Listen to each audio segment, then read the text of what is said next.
In February 2024, a finance worker at a multinational company in Hong Kong joined a video conference after receiving a message that had looked suspicious enough to raise fears of phishing. On the screen were senior colleagues. Their faces moved, their voices spoke. The meeting produced what appeared to be an ordinary instruction from people with the authority to give it. The worker transferred 200 million Hong Kong dollars. Hong Kong police later described the call as a deepfake fraud, synthetic or altered audio or video made to simulate a real person's appearance or voice. The deception did not depend only on a forged message. It depended on the manufacture of a social encounter, on making an instruction seem to come from identifiable people in a shared visual space. What is at stake is not merely whether someone said something false, but whether we can still tell who is making a declaration at all. That distinction leads back to a dispute from 1797. It began with a much simpler scene: a house, a pursued friend, and a murderer at the door. But the strongest objection to Kant's argument is already waiting there, and we will face it in full when the moral cost of truthfulness becomes impossible to ignore. Benjamin Constant published On Political Reactions in 1797. In that essay, he argued that truth-telling is a duty only towards someone who has a right to the truth. This is a compact claim, but it changes the shape of the problem. Truthfulness is not, on this view, owed equally to every person who asks a question. A person seeking information in order to commit violence has forfeited any claim to receive it. Kant answered Constant in the same year with On a Supposed Right to Lie from Philanthropy. The title matters. Kant was not chiefly discussing whether deception can sometimes be clever, compassionate, or practically effective. He was addressing the alleged right to lie for benevolent purposes.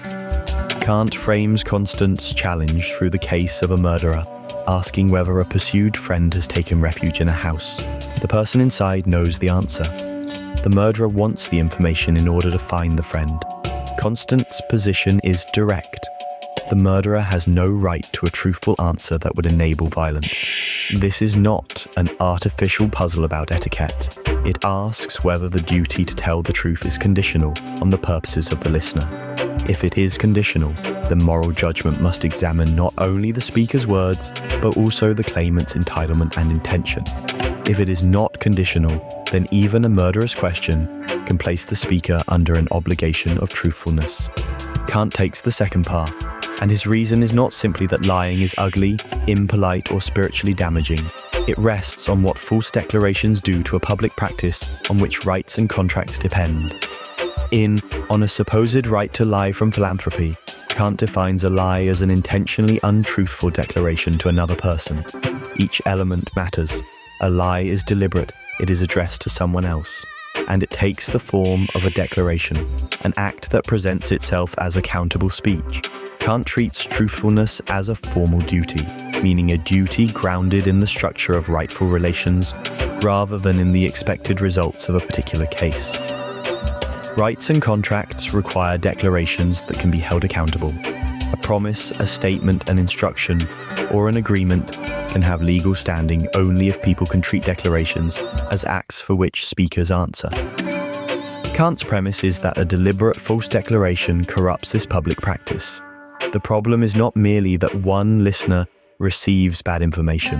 The problem is that the liar uses the form of accountable speech while withdrawing the accountability that gives it force. A declaration becomes an instrument for privately managed outcomes rather than a public act that others may rely upon. From this, Kant reaches his severe conclusion.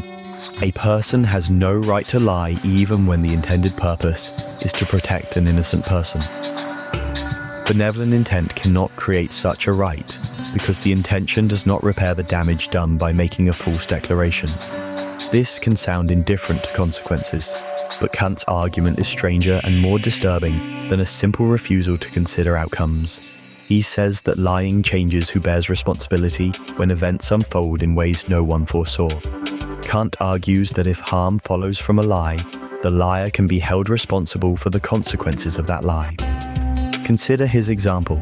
Someone tells the pursuer that the friend is not at home. Unknown to the speaker, the friend has left the house. The pursuer goes elsewhere, encounters the friend, and harm follows. For Kant, the false declaration matters even though the speaker meant to protect the friend. By lying, the speaker has introduced a false element into the chain of events.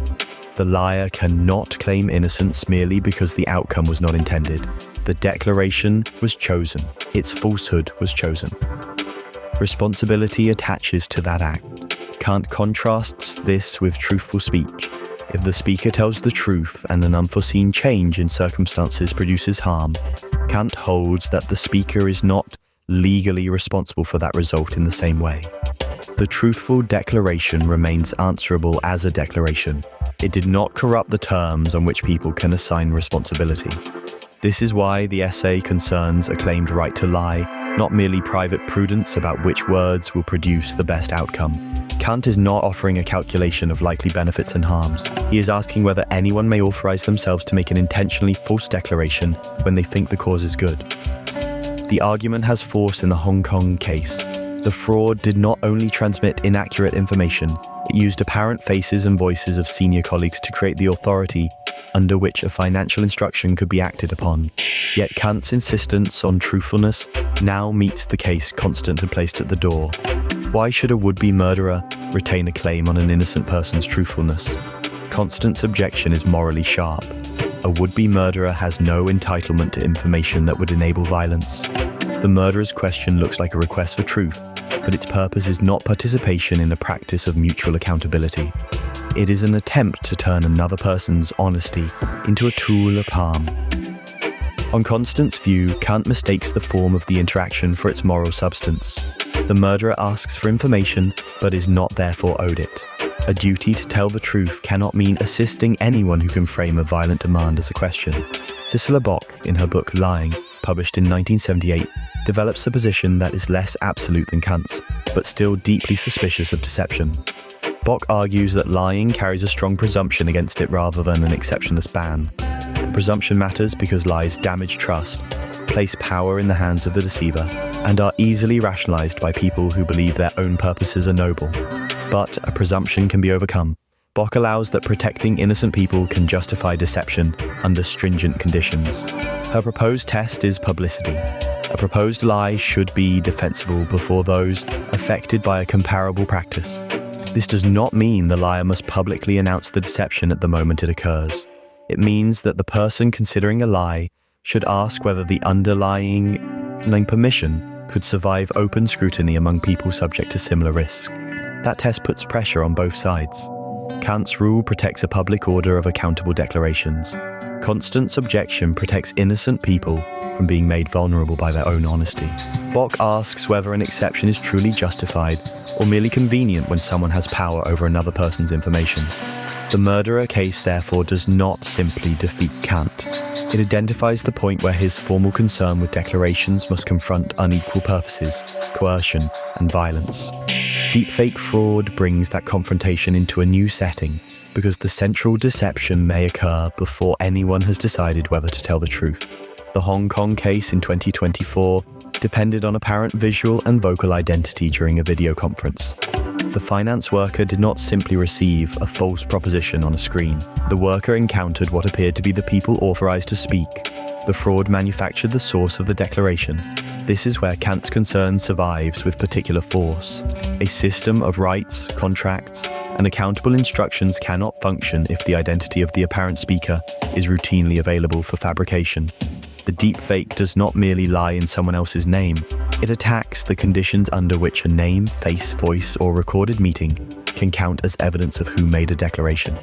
In 2024, the United States Federal Trade Commission expanded its impersonation rule to prohibit the knowing and material impersonation of individuals. The legal response recognizes something basic. Impersonation is not only a defect in content, it is a distortion of agency. It makes one person appear to have acted, spoken, or authorized something that another person created. Technical systems are also trying to address that distortion.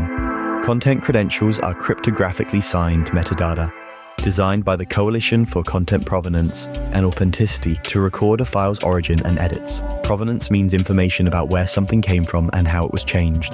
In principle, this can help establish the history of a piece of media. That is useful but limited.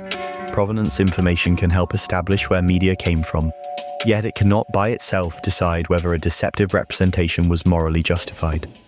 A record of origin may reveal that a video was altered. It cannot settle whether deception protected an innocent person, enabled violence, prevented fraud, or exploited trust. Kant gives us one indispensable warning. Declarations need a public form of accountability, or rights and agreements lose their footing. Constant gives us another. No one should be required to supply truth as an instrument of violence. Bok adds a demanding middle discipline.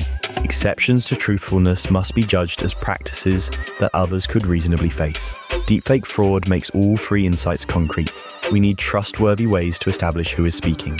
We also need moral judgment about when concealment or deception protects people rather than preys upon them. The difficult question is whether our tools for proving media provenance can strengthen public trust without making every act of justified concealment look like fraud. Subscribe for more philosophical problems where abstract principles meet concrete systems.